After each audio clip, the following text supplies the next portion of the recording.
berjumpa lagi pada kesempatan kali ini. Kebetulan teman-teman ada dua pertanyaan yang perlu saya bahas melalui kontennya. Yang pertanyaan pertama itu adalah, Mas, odadingnya jenengan nggak pakai biang, seperti itu. Jadi yang pertama tidak pakai biang. Nah yang kedua ada pertanyaan lagi dari Hakim yang tadi dari Wuriwaya. Jadi pertanyaan dari Mas Hakim atau Bang Hakim ini, Bang izin tanya seperti itu. Tempat strategi jualan bolak-balik itu di daerah apa, Kang? Terima kasih. Daerah di area apa, Kang? Nah oke teman-teman ya, jadi langsung saja saya jawab untuk pertanyaan pertama, yaitu tentang saya tidak pakai biang saat membuat adonan. Nah pada dasarnya teman-teman ya, biang pengembang itu adalah fungsinya salah satunya untuk membantu mempercepat kembangnya adonan itu sendiri, baik itu odading ataupun cakwe seperti itu. Yang kedua bisa jadi itu mempengaruhi tekstur juga dan mempermudah kita membuat adonan sendiri. Nah sedangkan penggunaan biang tadi ya itu kan maksimal digunakan untuk membantu mengembangkan agar lebih cepat ya. Nah itu biasa terjadi di daerah-daerah di pulau-pulau Jawa yang cuaca di situ dingin ya seperti itu, karena dekat pegunungan ya. Sorry agak pilek.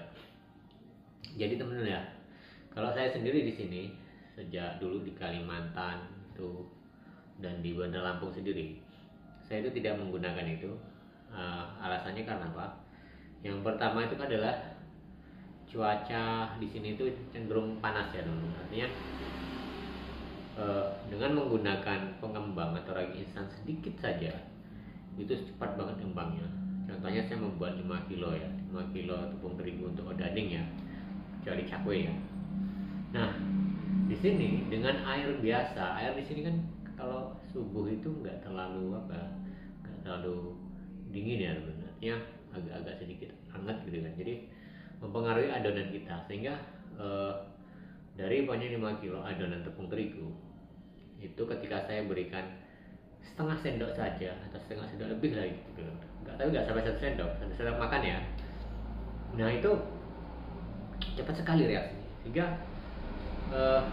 selesai ngadon itu kadang-kadang saya kan ngadon jam 4 ya, jam 4 subuh, mulai goreng itu jam 6 ya, artinya jam 6 jam 7 itu sudah kelewat oper ya, ngembangnya itu sudah kimpes lagi seperti itu, dan itu mempersulit juga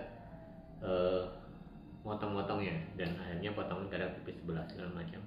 Nah itu ya faktor pertama. Faktor kedua ya karena fungsi biang pengembang di sendiri tidak ngefek tadi ya, tidak akan membantu ya, hampir sama seperti itu ya, tidak akan membantu karena faktor daerah panas seperti itu.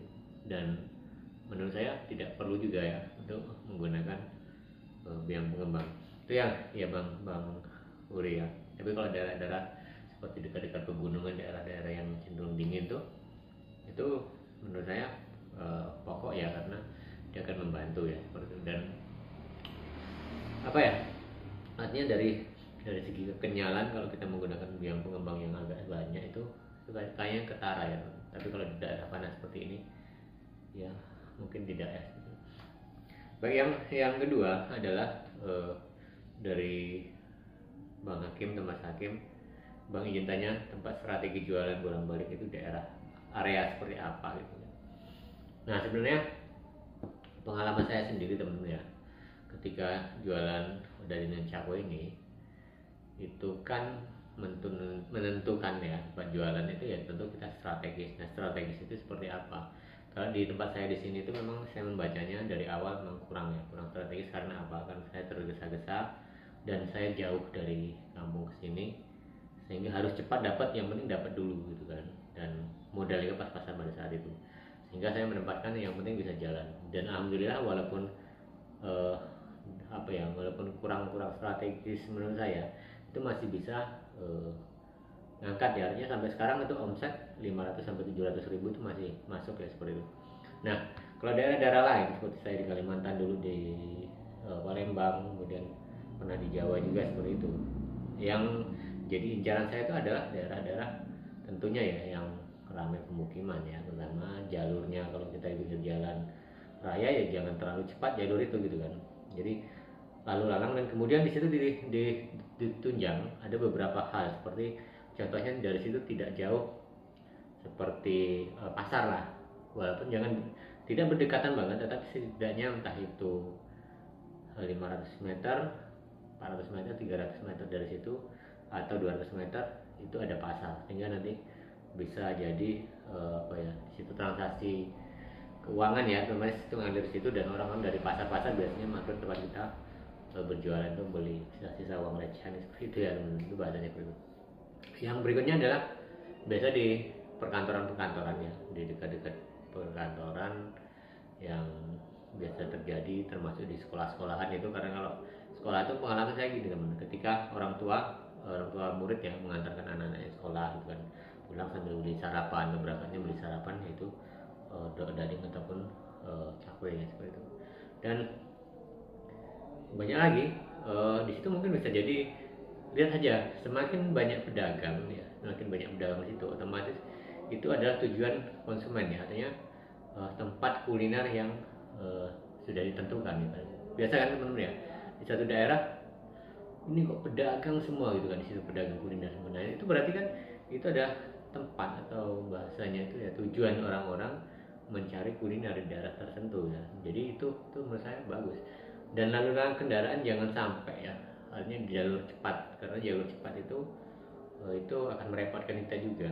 Dan ya mungkin orang mau beli itu udah malas ya, karena memang biasa jalur cepat, mau berhenti dadakan ataupun gimana itu menghambat sekali ya, sehingga lebih bagus lagi jalur-jalur lambat ya teman-teman, atau jalur yang satu arah gitu kan, yang bisa di situ jalur lambat, kemudian memang ramai penduduknya, kemudian lalu lalang orang berjalan kaki itu sangat menentukan, sehingga faktor-faktor itu kan menentukan keberhasilan kita. Ya tentunya kita bisa membaca strategis tempat usaha itu seperti apa, terutama untuk kuliner. Salah satunya tadi, kalau daerah itu banyak pedagang ya, banyak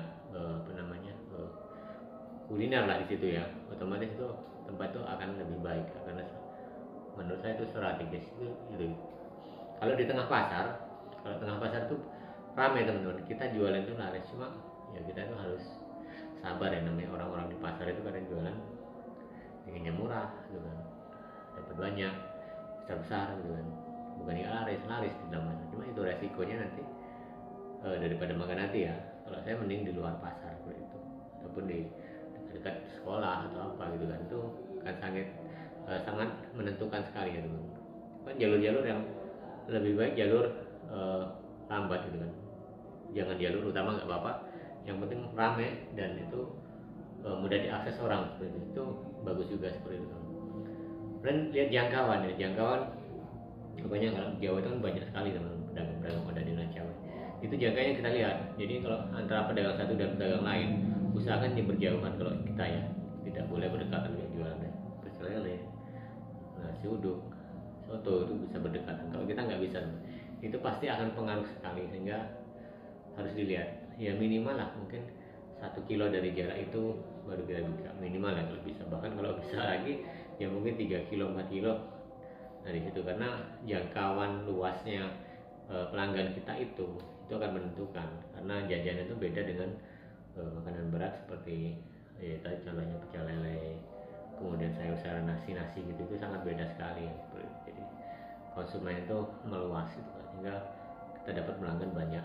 Jadi itu ya teman-teman, salah satu cara menentukan tempat strategis untuk kita dagang odading dan cakwe. Oke, terima kasih buat tadi Bang Hakim ya. Mungkin sedikit jawaban dari saya. Bila banyak kekurangan saya mohon maaf. Kita berjumpa lagi di tayangan dan video berikutnya.